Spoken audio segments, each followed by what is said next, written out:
Hello, this is Stephanie. And this is Brian. Welcome to the making and the remaking of a codependent mind.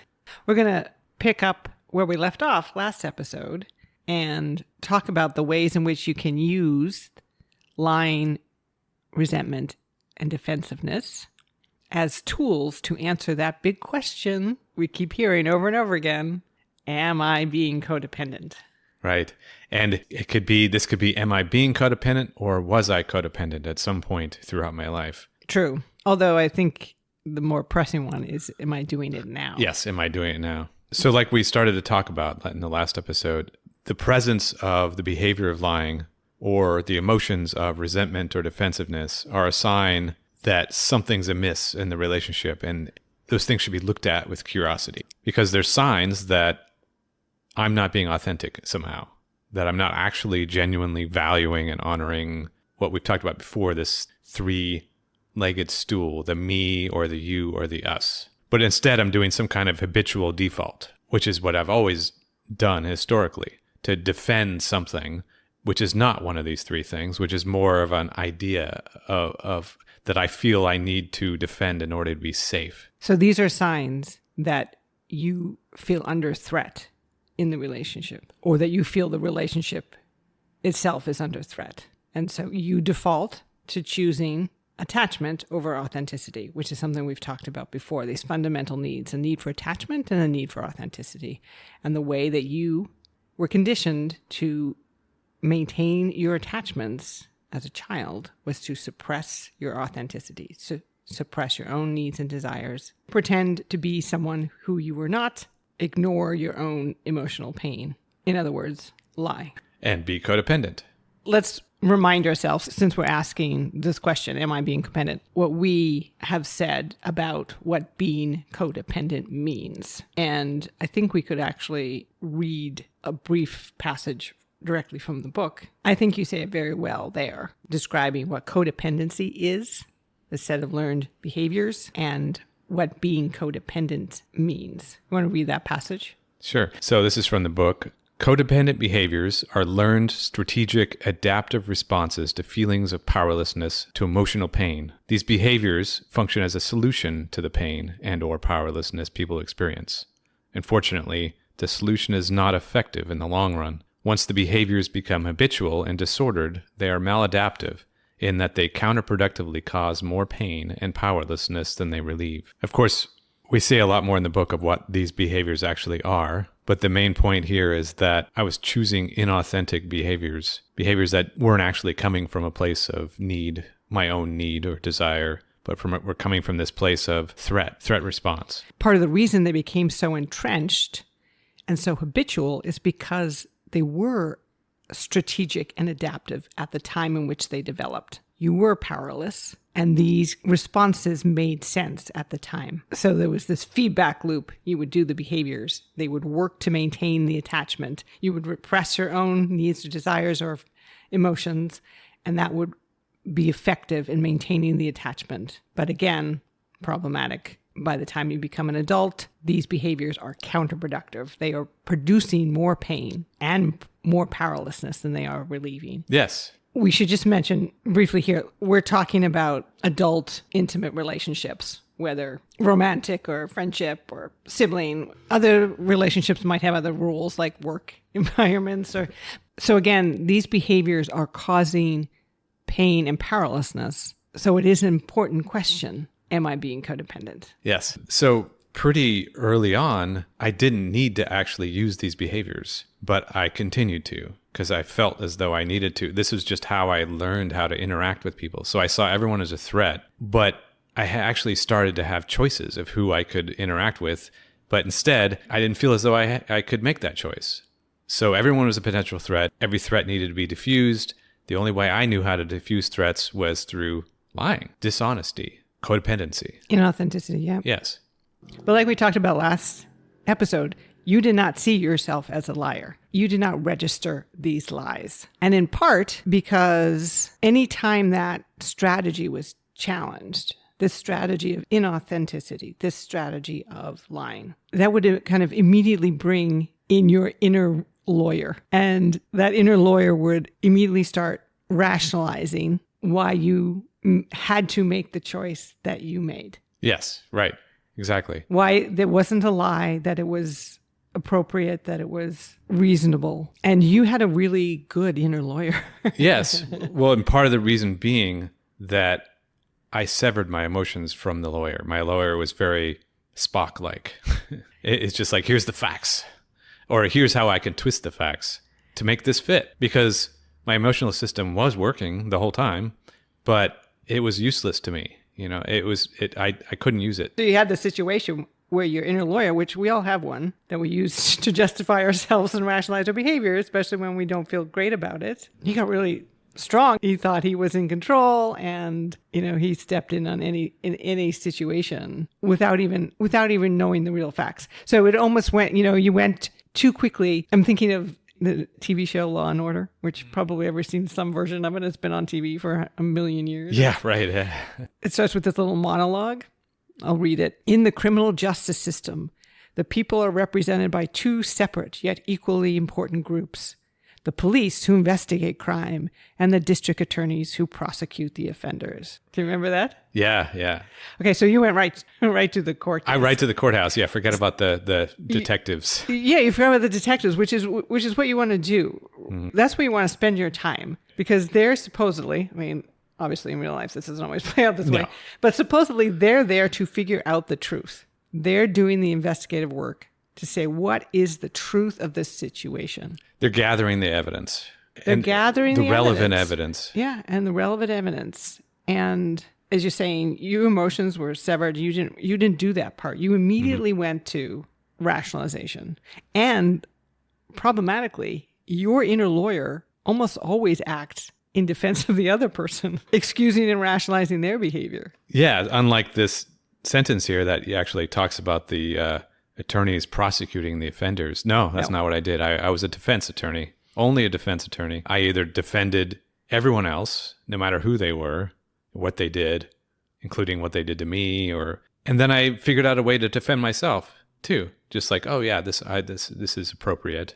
This relationship's appropriate. I do like this. Yes, that's why I'm doing it, because I like it. I like this person. But the problem is that there are crimes being committed. There's like property crimes and financial crimes and mostly emotional crimes. Yeah. And you are using your rational function to deny your emotional pain. If we go back to that book that we both really like, we mentioned before, The Body Keeps the Score, the consequences of those crimes were still being felt in your life. There were crimes against yourself and crimes against you committed by other people, and you were bearing those consequences, even though the little lawyer was saying, oh, no, it's fine. Everything is good. Everything is this is why it all is okay, and not really. But you were feeling the consequences of those crimes. Right. Well, my lawyer was so good that my lawyer found other reasons for me feeling bad, like depression or anxiety or something. Just this generalized thing that I have. Or work stress. Yeah, work stress. There was always something I could find that sounded acceptable that wasn't the reality. And a big part of the problem is, like we talked about a lot, there's nothing wrong with the particular behaviors that make up codependency. And you put this really well in chapter 9 of the book. Mm-hmm. So you want to read that section? It says, people-pleasing and caretaking are codependent behaviors, but there's nothing codependent about pleasing people or caring for others.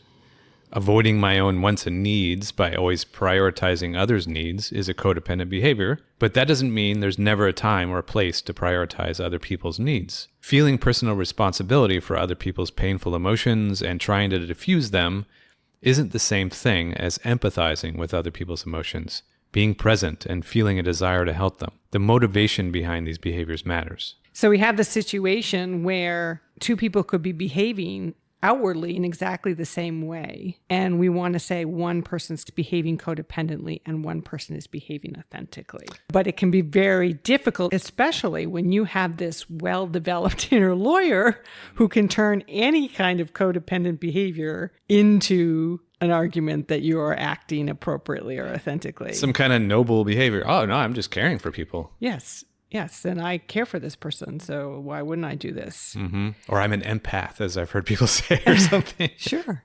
What we're talking through is, how do you act more like a detective and less like a lawyer?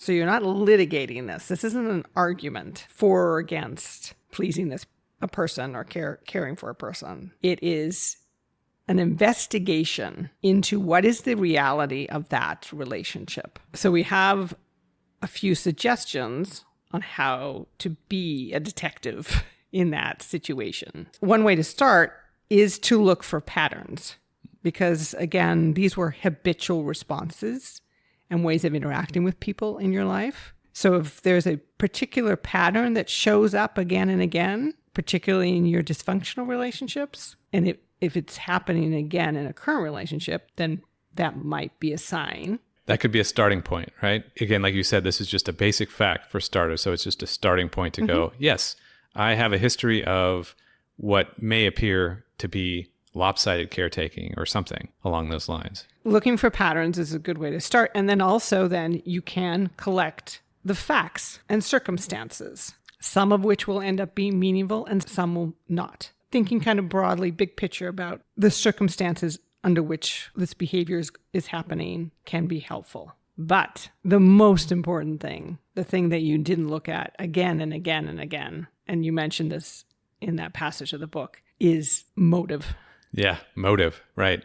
What is motivating these behaviors? What emotions are animating these behaviors? So I wasn't looking for that evidence at all because I didn't know how to read that evidence for one. And if I ever tried, I didn't like what I heard. Exactly. Your inner lawyer's like, no, we're burying that evidence. Yeah. Because it made me immediately afraid, right? Oh, geez, no, I can't. But if you're a detective, you're not allowed to bury evidence. Right. It all has to be put together. With detectives, motive is a big thing they look for, right? Would this person commit this crime? So let's use financial caretaking as an example, because this is behavior that you engaged in a number of times. And so there's a pattern there. And this is actually a really common one that I hear about and come across. So I think this could help people that have a similar issue where when I've heard that question, am I being codependent? It's often from that angle. Should I not be caring for this person financially because I've done this in the past? Well, let's look at it. When we talked about this a number of times, when we described both the relationship with R and J, but let's get this brief history of your financial caretaking of R and J. There was a pattern there of financial caretaking with you. So let's go over some of the facts and the circumstances, which is the next thing to do. Let's review those facts and circumstances. Right. And interestingly enough, we talked about these facts and circumstances long before I understood my codependency too, and left it at that. So I didn't understand. I was like, I had bad luck. That's right. That these facts and circumstances just happened to be exactly the same, almost identical. To rehash what those are. So with R, this relationship started extremely fast. And, I was confused. It was love bombing, and I wound up moving in very quickly with her. And then very quickly after moving in with her, she quit her job. And the circumstances around that were her job was very difficult. It was very stressful. It was causing her a lot of anxiety. It was affecting her. And she used it as an excuse for mistreating me. And I felt an overwhelming need to basically support that she should quit the job. And the circumstances with Jay were also very similar. Yeah, actually pretty much identical. She was stressed with her job. We moved in, and very quickly after moving in, there was a reason why she couldn't. Like certain financial things had to happen. But then as soon as those things did happen, until they happened, she was complaining and mistreating me for the same reasons and using her job as an excuse. This is really stressful. People at my work are being mean to me. I'm very tired. And this is why I'm abusing you, basically, without using that word. It was the same exact thing, right? And I don't remember exactly how the conversations went in either case, but somehow the idea was that they would both quit their jobs and I would take over the management of shared finances. And we're just talking just a matter of weeks of knowing these people. I was living with them and assuming sole responsibility for our shared finances. So there's the pattern. There's some broad strokes of the facts and circumstances. And then what was your motivation in each of these cases? My motivation in each of those cases was fear. In each case, I didn't acknowledge my motivation at the time, and I went quickly into rationalization mode, but my motivation was fear. It's clear to me when I look back at the time now, I felt as though I had no choice. So I also remember feeling in both cases, something is off here. This feels But especially once I got to J, because I was like, wow, this is the same exact thing. But then I couldn't really hold on to that thought because I had to go into rationalization mode because I felt powerless. And the way both of these relationships started in similar ways with love bombing and me moving in quickly and then feeling responsibility very, very quickly. And then also being a recipient of intermittent abuse and getting trauma bonded almost immediately in both relationships. I felt a lot of fear and a lot of shame of what would happen if I didn't allow this, basically.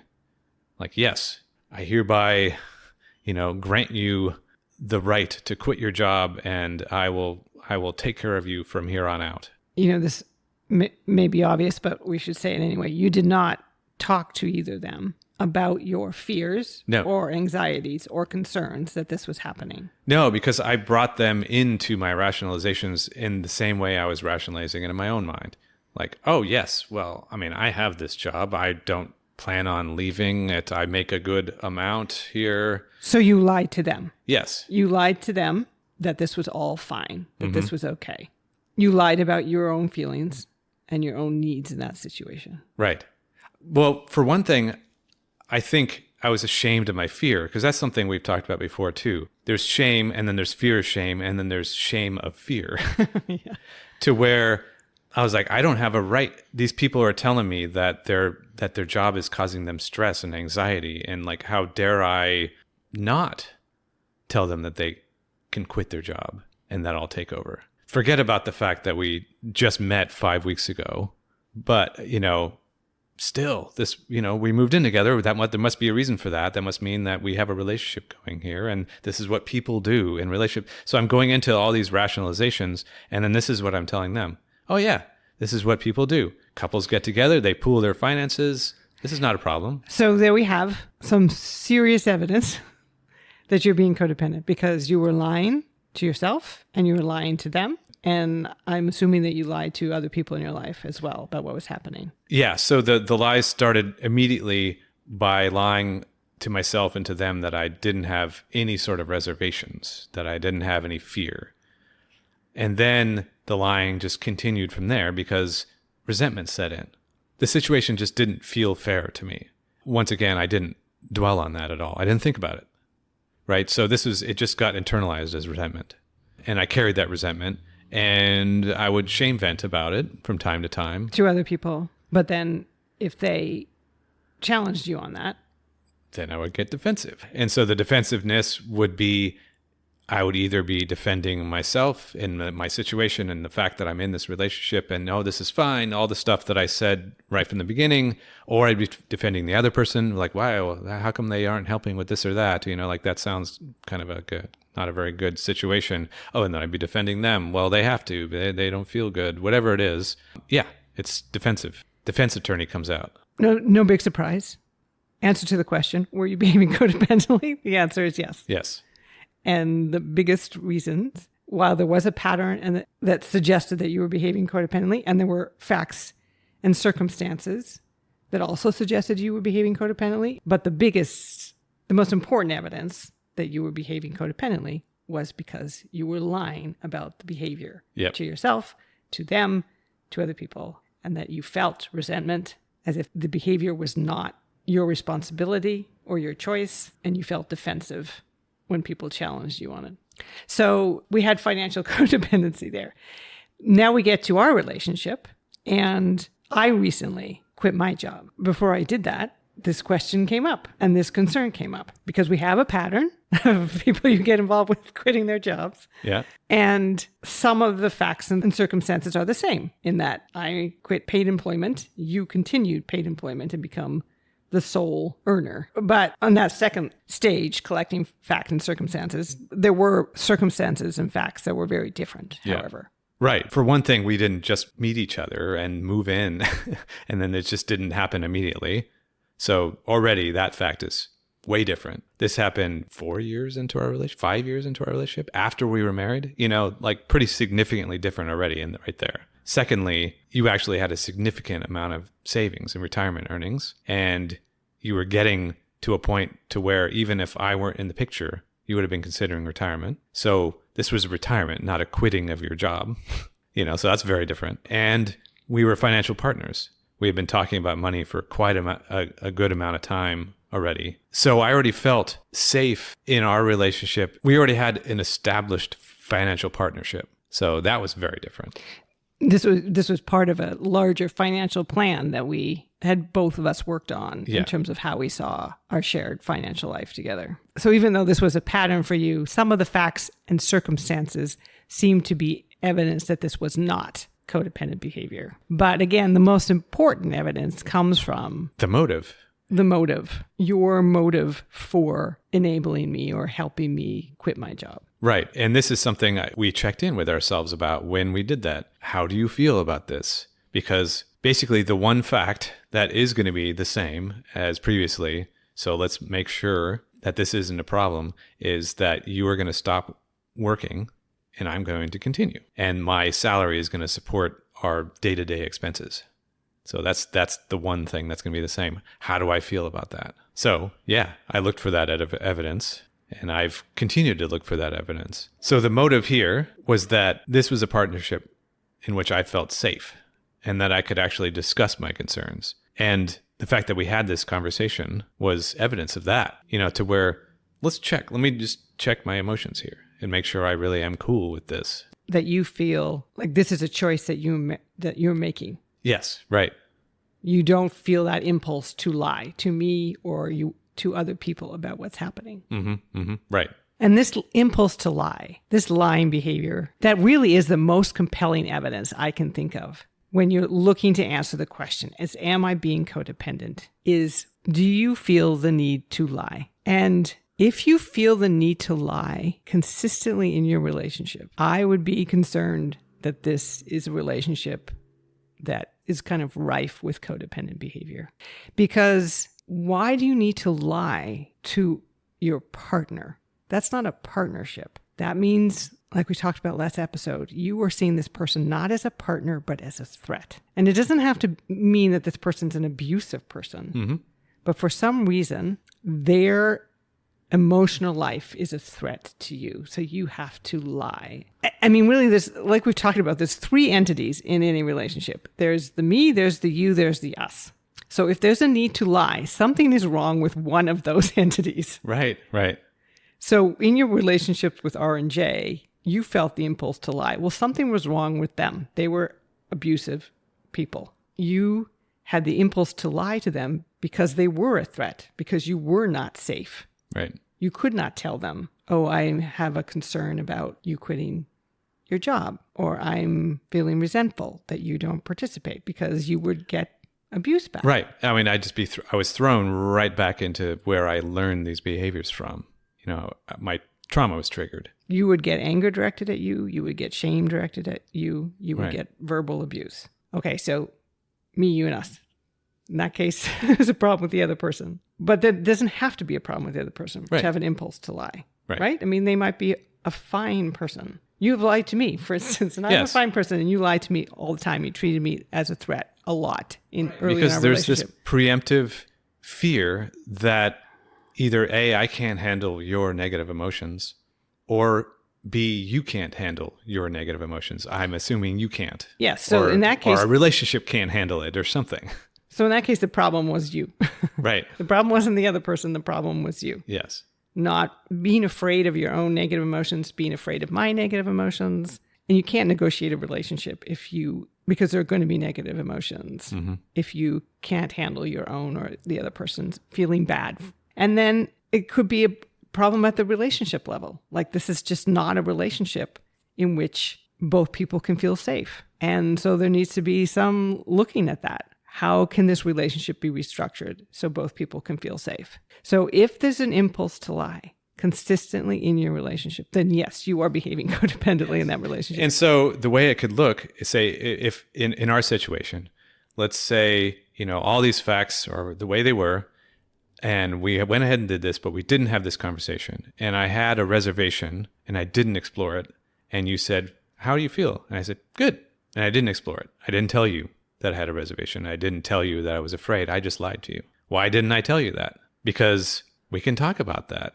It doesn't necessarily mean that there's a reason for that reservation. We can have a conversation about it. I'm assuming that I won't be able to handle that fear, or my fear is just wrong, or whatever, or you're going to negatively interpret that somehow. Like, well, what do you mean? Why are you afraid? What's wrong with you? So I'm just going to choose to not even say it. So we're taking resentment and defensiveness too as evidence, but I don't think they're as compelling because both of those things can come up. And they do come up, I think, in every relationship. But the key is, how do you deal with them? Do you lie about them? Right. Or do you say, oh, I'm feeling kind of resentful? So this could happen with us as we move through you continuing to work paid employment. It's not like I do no work. I just don't get paid for anything. Yeah. And then me having a different kind of day. You might start to feel some resentment, which is fine. That can just be evidence that we need to have another conversation. And maybe we need to do some restructuring because we're partners. And I don't want you to spend your days feeling resentful. Why would I want that? Right. Yeah, you wouldn't. And I wouldn't either. Like, wow, how's that setting a good tone for our relationship? And there's no need, because you can tell me that and we can have a conversation and figure out something that works for both of us. Similarly with defensiveness. I mean, obviously defensiveness can come up when both of us feel accused. I mean, there's just situations when sometimes, you kind of feel like a threat or I feel like a threat. And there just has to be a reminder to ourselves and to each other that that's not the case. And that could look like me saying, like, I'm feeling kind of defensiveness. Well, and you've said, we both said versions of this. We've been using these tools for a while now, and it's really had a huge help. Obviously, it's hard at first, because if you actually are feeling resentful or defensive, in the moment, it can be hard to take a step back and look at that because you're feeling defensive. And somebody telling me or asking me, are you feeling defensive, may make me even more defensive. So it's tricky, but I feel like we've gotten pretty good at it. It's not as tricky as it might feel at first. So when you're trying to do this detective work around, am I being codependent in this relationship or in this situation? Again, looking for patterns is a great idea. Certainly collecting some facts and circumstances. And in both of those things, it might be helpful to have a partner to do this detective work, because especially an maybe more experienced detective, because people who struggle with codependency, again, are probably more practiced at looking at with a lawyerly eye, trying to find the arguments and the rationalizations rather than looking at this kind of big picture, investigative, curious way to approach these situations. But anyway, looking for patterns, collecting some facts and circumstances, and then examining the animating emotions behind all this, the motivations behind these behaviors. And in that case, the old saying, follow the money when you're trying to investigate a crime. It's follow the lies. Where are those lies coming out? Under what circumstances? And who are they trying to protect? Are they trying to protect yourself? Why do you need to be protected? What have you done? Right. Are they trying to protect the other person? Why are they trying to protect the relationship? But just to call back, you could see how easy it is to lie when you sever your emotions. I can easily convince myself, I said, I'm feeling reservation or I'm feeling fear about this, but I'm going to lie and say I don't. But if I have this gatekeeper with my emotions and I sever them very quickly, I'm convincing myself I don't have the fear, so I'm not really lying, right? So that was what my defense lawyer did when I was in full triggered codependent But even mode. with you, the body kept the score. It did. Like, it would come out because you got to keep track of all these lies, first of all. Right. So, I mean, this is why I would hear different stories or different versions of stories, and why you would feel the need to shame vent. Yeah, right. I mean, other people can hear this. Yeah, this all gets lodged in there. We have a recent example, actually, of a way to illustrate this. This following the lies. Yes, following the lies, where I felt compelled to lie to people, and I basically did this exercise of what we're talking about, where I tried to look at why I was feeling compelled to lie, what the effects would be if I were to lie on me and on those people. And it was a really good exercise because what I was doing was I was trying to see, am I being codependent? So what are the broad strokes of the circumstances here? Yeah, broad strokes would be, this was a lifelong family friends of my parents, so my parents' age. The woman died, and her family was reaching out to me to come to a memorial service. And somewhere along the way, over the course of the years leading up to this woman betrayed me and betrayed my trust in her and made some choices that were very hurtful to me. And this took a long time for you to acknowledge. So you were, for a long time, you were lying to yourself about that. And you were lying to her and other people around her that this wasn't wounding behavior, that she was justified. Yeah. Yeah. So, I mean, I rarely got together with these people anymore at this point because I had long since moved away from that city, but I still did every now and then, but I didn't have any real relationship with them. I mean, this is one of the things I realized is that I never talked to these people in between.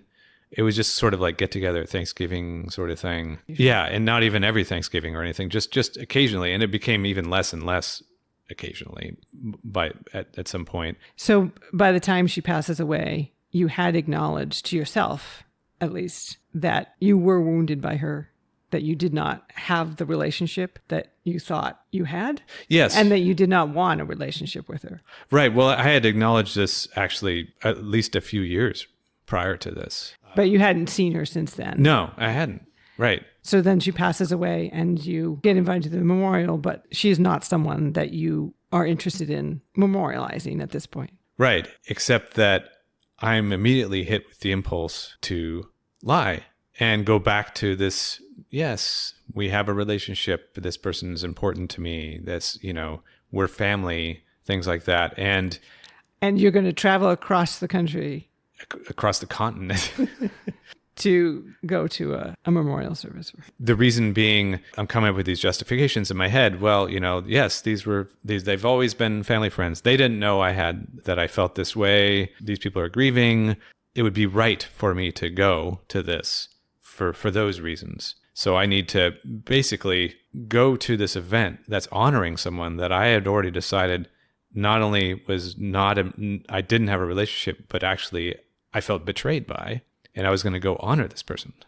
So you were going to cause yourself further emotional pain in order to maintain this attachment. Yeah, maintain attachment to a family that I didn't actually have any real reason to maintain an attachment to. All of those reasons you came up with, family friend, they're grieving, that wasn't the actual motivation, because the motivation was fear. The same old fear, the fear of disappointing people, the fear of being seen a certain way. Well, that guy's an asshole. How could he not go to a memorial service for someone he's known his whole life? So what will they think of me? Right. How will I be judged by some universe? Yeah, cosmic judge, right. Yeah, what's going to happen if they feel any level of distress or disappointment? Mm-hmm. That's going to be my fault. I caused that. So you, to your credit, figured out pretty quick that you would not go. Right. Well, and so I basically did the work of thinking about, okay, let's say I do go. Now I'm lying, right? So the first layer of that is I'm betraying myself, right? I'm going to go and honor somebody that I don't want to honor. And then, so now that's going to cause whatever problems that causes, the problems that's always caused my whole life, choosing attachment. And then now I'm also going to be lying to these people, like perpetuating this myth that I'm close to them, that this is a important relationship to me.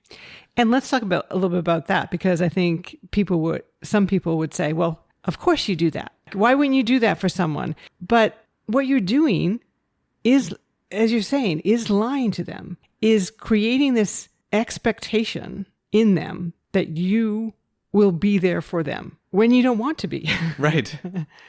And so what happens if in the future they need you to be there and you're like, well, I'm not going to be there because I don't actually feel that way about you. Right. And why would they want that? If they were to find that out, right, it'd be like, oh, geez, well, why did you come then? It's very disrespectful, actually. I mean, it seems like you're respecting these people by showing up for them. But if you don't care about them in the way that they think you do, then it's disrespectful to them. Mm-hmm.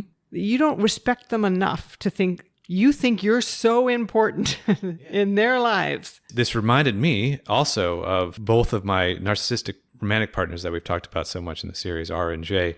They both did this on a regular basis with people that they met. They met and called their friends and to these people's faces, you're so important to me, you're my bestie, or you're my favorite person in the world. And then RJ and I go home, and then it's just railing on them, everything that's wrong with them, how stupid they are. Obviously, there's a disconnect there, right? She doesn't actually think this about these people, but she's saying that to their face because that's the kind of attachment she needed. So, right. How is that materially different? It's not. Right. It's not really. It's being inauthentic. And you're doing that so they won't think poorly of you. But why don't they deserve to know what you think of them? And this isn't saying that, and we thought about this too and talked about this, because it was just really helpful to talk through all this, because I also just felt bad, of course, like these people just lost their mother, and they're grieving. And if I were to be called up by one of their children and asked, why aren't you going? I still wouldn't necessarily just say all this information. Oh, it's because your mother betrayed me. And go, I don't necessarily need to disclose. Yeah, that's a good reminder. Not lying does not mean full disclosure. Yes. You can be thoughtful about the other person. You can still be compassionate and empathetic about what the person's going through. Just don't lie to them. Right. Of course, the biggest lie would be just going and pretending that I have a relationship. But then also, I don't necessarily need to come up with some elaborate lie why I'm not going either. Oh yeah, I'm broke or something. No, I don't need to come up with a lie with that either. It just doesn't need to be full disclosure. So I was thinking, if I did get that call, it would just be, well, I can't make it. And I'm just going to leave it at that. That's right. You have an absolute right to privacy around that as well. You're not obligated to tell people about your emotional pain. Yeah, and especially if I don't know the person and I don't feel safe with the person. And even if that causes them confusion or curiosity that is uncomfortable for them. Everyone's adults in this situation. Everyone's adults. Everyone's responsible for their own emotions. Right. And no one's entitled to information just because they ask for it. We can all help each other.